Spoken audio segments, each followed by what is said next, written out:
Dear student, আজকে আমরা set তত্ত্ব থিওরি অফ সেটস এই চ্যাপ্টার থেকে বিজনেস ম্যাথে প্রতি বছরই একটা 10 মার্কের অঙ্ক আসে, সি পার্টে আসবেই। তা অধ্যায় তৃতীয় অধ্যায়ের 2টি সেটের ক্ষেত্রে এবং 3টি সেটের ক্ষেত্রে এই দুই অংশের থেকে আমরা প্রত্যেক বছরই দেখা যায় যে 10 মার্কের একটা করে অঙ্ক আছে। আজকে আমরা 2টি সেটের যে সূত্রগুলো আছে সেই সূত্রগুলো সহজেই যে কয়টা সূত্র লাগে সেগুলো আমরা দেওয়ার চেষ্টা করছি। তা প্রথমে ক্ষেত্রে 1 নম্বর যে সূত্রটা আছে n of A union B, এটা সূত্র আছে এন অফ এ যোগ n of B minus n of A intersection B. এই সূত্রটা আমাদের প্রত্যেকটা অঙ্কের ক্ষেত্রেই প্রায় লাগবে, দুই সেটের ক্ষেত্রে।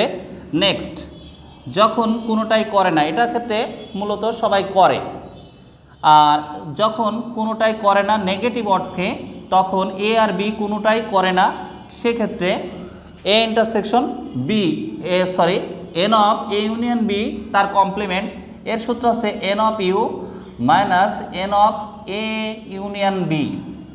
তার মানে এই দ্বিতীয় সূত্রটাও আমরা নেগেটিভ অর্থে ব্যবহার করা হয়। এরপরে তৃতীয় সূত্রটা দুই সেটের ক্ষেত্রে এ আর বি ধরেছি।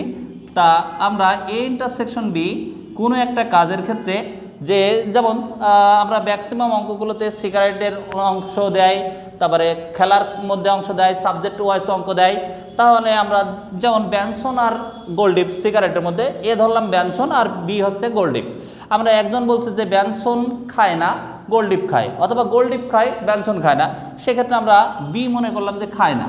তাহলে যেটা খায় না সেটার উপরে কমপ্লিমেন্ট, তার সূত্র হবে যেটার উপর কমপ্লিমেন্ট নাই সেটা লিখবো এন অফ এ থেকে n of A intersection B. এইগুলো এটা বাদ দিয়ে দিলেই আমরা যেটা একটা খায় না মানে বি খায় না, তাহলে এ খায়। এরপরে আরেকটা সূত্র আছে, আমরা এ খায় না ধরছি বি খায়, প্রশ্নে দেওয়া থাকবে। তা এ যখন খায় না তার সূত্র হবে n of B minus n of A intersection B. আমাদের দুই সেটের এই কয়টা সূত্র জানলেই যে কোনো দুই সেটের অঙ্কগুলো ইজিলি সমাধান করা সম্ভব হবে।